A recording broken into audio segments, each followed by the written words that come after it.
Welcome to the Weekday Report for Friday, September 19th. I'm Tracy Pelishek. Here's a brief look at the news.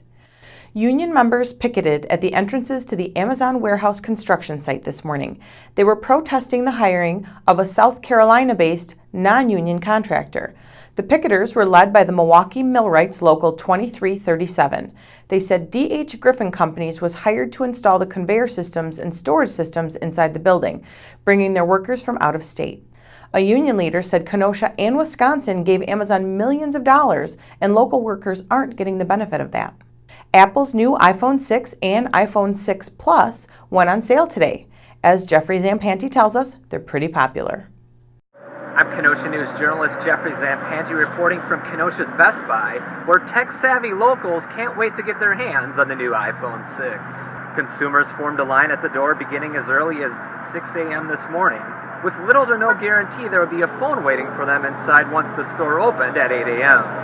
Apple claimed its pre-orders for the iPhone 6 exceeded its initial supply, with more than 4 million requests in the first day alone. The 6 comes in two models, featuring a larger 4.7-inch screen and a super-sized phablet with a 5.5-inch display. Pricing starts at $199 for the smaller 16-gigabyte phone and is available in limited supply through cellular providers and retailers. For the Kenosha News, I'm Jeffrey Zampanti. On Monday, the City Council will consider 4 proposed streetcar expansion routes during a special meeting. Sometime after that, Council members will be asked to fund an additional $1 million if they want a complete rebuild of the roads that will house the extended streetcar tracks.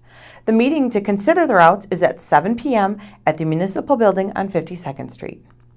More charges will be coming for the man and woman accused of working together to record video footage in women's locker rooms at the Pleasant Prairie RecPlex and Uline. Melissa Winkenbach and Carl Lant are charged with conspiring to capture images of nudity. According to police, Winkenbach placed cameras in the locker rooms and later gave recorded footage to Lant. Police have been working to identify victims and will soon turn over more information to the district attorney. The residences at Library Park got the go-ahead from the city's Plan Commission Thursday, paving the way for work to begin in January. Commission members approved a conditional use permit for the former Kenosha Youth Foundation building so it can house 45 apartments from studio to 3-bedroom units. They'll be available at below market and market rates. There's just one more hurdle. The National Parks Service has to weigh in. Gateway Technical College has tentatively approved a $3.75 million expansion project for the Law Enforcement Center.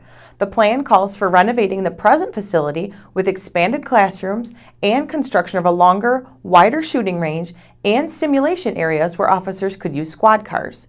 The college still needs approval by State Technical College board members and subsequent approvals by the Gateway Board.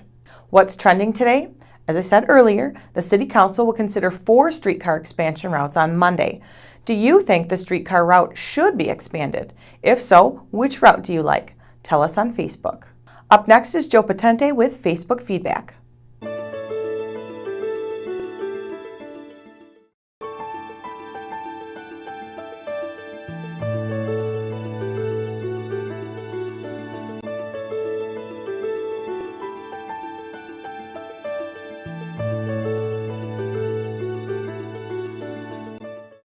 As always, Kenosha News readers commented on a wide range of topics on Facebook over the last week.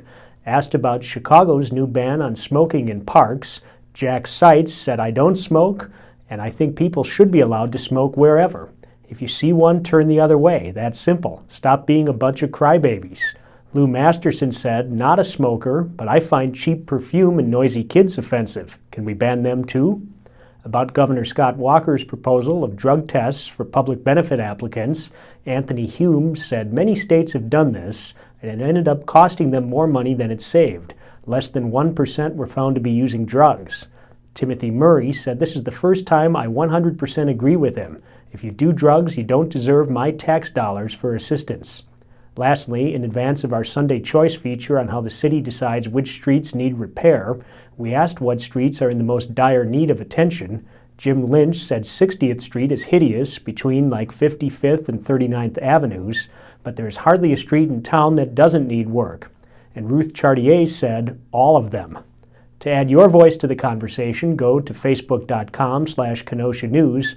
For the Kenosha News, I'm Joe Potente. Thanks, Joe. Now here's a look at some weekend stories.